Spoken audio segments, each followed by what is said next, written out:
Greetings, greetings, greetings to one and all. Greetings to you this evening.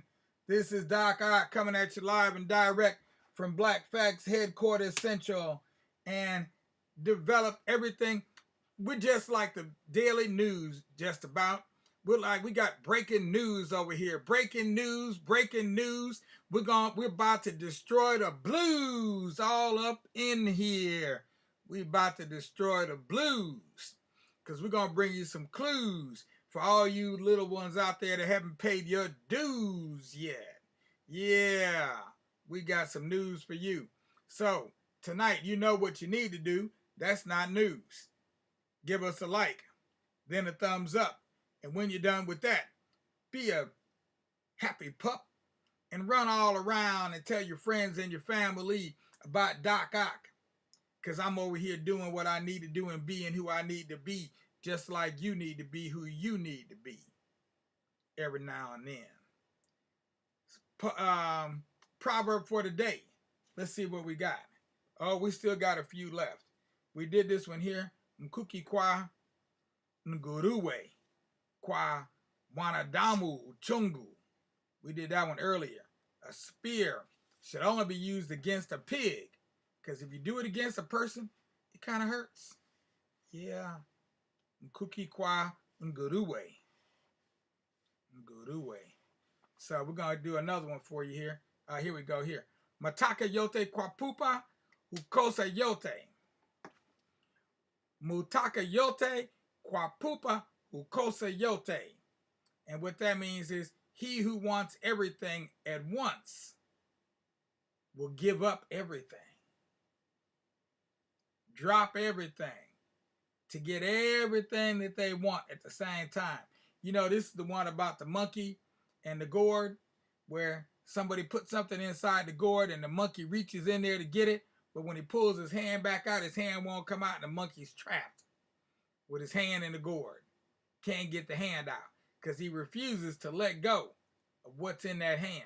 You got to let go if you want to get your hand out so you can earn more, even more dough. You got to let go. Let me just plug this baby in here and not forget.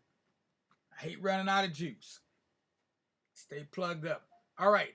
Meanwhile, let's go ahead and read our story for the night about the young lady who has now escaped from the clutches of George and Martha Washington, otherwise known as, or sometimes known as, Ona Judge. What's going on? Oh, but now her name is different because she's been married since the last time we read you. She got married in that segment. So now her name is Ona Staines. Staines. Oa Staines, like you get stains out of your clothes. One last try. One last try. Chapter 23. By 1799, Ona and Jack Staines and their baby Eliza appear to have been living as happily as possible in Portsmouth, New Hampshire. Always poor and always working, they managed to find a way to pursue life, liberty, and happiness. At the same time, George and Martha Washington had still not gotten over the fact that they had been unable to capture Ona Judge. Now the retired gentleman farmer at Mount Vernon that he had always wanted to be, George Washington, perhaps with a nudge from Martha, rekindled his mission of getting Ona to return to Mount Vernon, where he was certain she belonged. Right here, down home. Oh, he got some down home blues. The person George chose to carry out this job was Martha's nephew, Burwell Bassett Jr. Oh boy, he's got a real name. He got two names and a junior attached to it. Oh yeah, he's something special.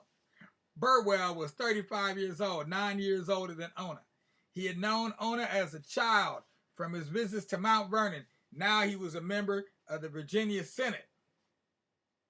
George thought this would give Burwell an excuse to travel to New Hampshire. Oh, Martha's nephew. That's what it is. Okay, I was thinking this was Ona's nephew. This is Martha's nephew. Okay. And tell people he was there for business. So he had an excuse to travel to New Hampshire and tell people he was there for business. George instructed Burwell to meet with John Langdon after arriving in New Hampshire. It had not occurred to George that John would no longer be his ally in his quest to retake Ona, but times had continued to change, and George had still not fully taken into account how much attitudes towards slavery were shifting, perhaps particularly with politicians such as John. For example, John had officially switched political parties. Yeah, he had switched parties, moving from the Federalists, which is George Washington's party, to the Democratic Republicans, the political party headed at the time by TJ, otherwise known as Thomas Jefferson, DJ TJ, holding it down over there. George ignored this. It seemed that he was the only person unable to get over the past. Ona had been gone for almost 3 years, yet he was determined to get her back. He was certain John Langdon would support him in this venture, and he insisted on continuing his absurd claim that Ona had been enticed away by a French man. Yes, those Frenchies, those doggone Frenchies.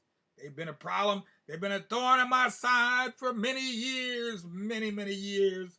And I know Ona has gone off under the influence of one of those francophone Frenchies. Yeah, they can't, no talking. Yeah, no consonant wanting to say Frenchies. In the same stubborn spirit, he also maintained his position that he would not allow Ona to negotiate for her own freedom. I don't think so. Writing that would set a dangerous precedent. Burwell Bassett set out for New Hampshire and did indeed stay with the Langdons during his time in Portsmouth. Burwell discovered that not only had John Langdon switched political parties, but he had publicly expressed reservations about including slavery in the U.S. Constitution. All the Langdon family slaves had been freed and then rehired as paid laborers. Despite all this, Burwell could not believe that John Langdon would not help him and his uncle George in their effort to capture Ona. After all, Burwell reasoned, John did not refer to himself as a leader in the anti-slavery movement. When Burwell arrived in Portsmouth, he must have assumed it would be a relatively easy day's work to grab up Ona, something to eat, and be back on the ship before sundown, sailing back to Virginia. After all, he knew exactly where she was. Burwell went to Ona's house shortly after his arrival. We can imagine this moment. Ona, now about 26, hears a knock on the door. Baby Eliza, now about 1 year old, would be close by her. Toddling around on unsteady legs, Jack Staines was away at sea. Ona was used to Jack's travel schedule and was just happy contemplating the day when he was scheduled to return. The knock on the door could have been anyone. A free black friend, a white friend, someone who wanted Ona to watch their child while they left to do an errand. So Ona opens the door, and to her surprise, who does she see? Instead of a friend, she sees her nightmares come to life. Standing in front of her is a man she recognizes from her youth. George and Martha have not given up. Lord have mercy, Jesus. They are still after her. Fear clenches her heart. Instinctively, she picks up Eliza and holds her close as she faces Burwell Bassett Jr. for the first time in years. Now she wishes that she hadn't even answered that door. Burwell follows the script that George suggested to him before he left Mount Vernon. If Ona voluntarily returns to Virginia, she will not face any punishment for her misdeeds. Burwell does his best not to speak too harshly, but it would be better and more truthful if he did, because Burwell has every intention of treating Ona and her daughter roughly if he has to. Will you come with me? He may have said as politely as he could. Pretty please, would you come? Pretty please, with some sugar on. I put some sugar on it. Ona stares at him, her little girl's warm body fueling her courage. After what probably seems like a very long time, Ona answers Burwell very simply. I don't think so. No. I hope you figured out one of those means no. All of those mean no, actually. As a native Southerner, Burwell would have been offended to his core that he had to negotiate with this Negro woman, this mulattress. Yet it becomes clear quickly that Ona is not going to budge. Burwell swallows his anger and sweetens the deal, promising that the Washingtons would set her free when she arrived in Mount Vernon. Then why take me back? I bet you she asked that question. That one must have popped right into her head real quick. Ona knows this is a lie, but she stands there and listens. Perhaps Burwell continues with promises for an easy, non-dramatic return to the estate. Return to the estate. Oh, that sounds very dignified, to return to the estate, as opposed to your place of enslavement. Maybe even reminding Ona of her family still living at Mount Vernon, or how Martha is still just plain devastated at Ona's loss. She ain't been right. She been feeling poorly, just pining away, wondering where her Ona went.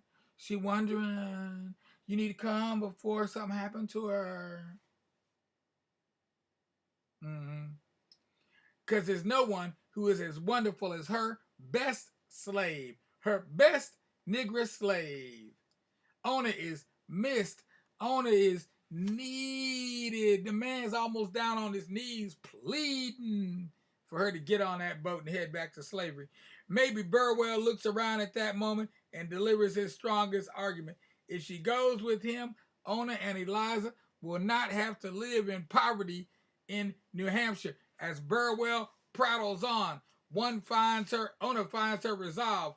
When he finally finishes speaking, she looks him straight in the eyes. Her response is final and fierce. Eyes free now, and choose to remain so. End of discussion. She ain't going black for nobody, no how, no way to know George Washington's plantation estate, his manor, whatever he want to call it. He can call it whatever he wants to. She ain't returning. That's the end of that. So we'll see what happens tomorrow night, because we still got more in store for you about Ona Judge and baby Eliza, as well as Mr. Jack Staines, her brand new husband. That's right, because Ona done gone up there and got herself a family. She married and everything.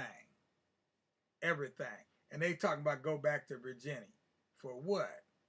So her child can be a slave too and they can claim her? Nah, it don't work that way.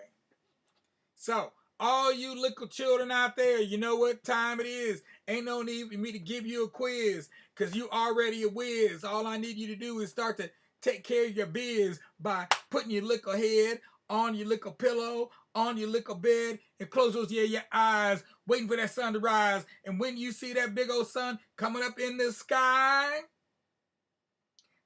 you'll know then that it's just about time for you to fly. And if nothing else, at least you can rise and shine, because a new day has dawned and it's just as divine as the one the day before. So you might as well get on up and enjoy it some more. Meanwhile, all you adults out there, you know we coming black tomorrow. And oh, we got some good stuff for you. I was looking through my Christmas books today, and I'm thinking I may do a look of reading, but I got a whole bunch of images, and I want to go through some more of those images, but I think I may do a look of reading as well from this book right here.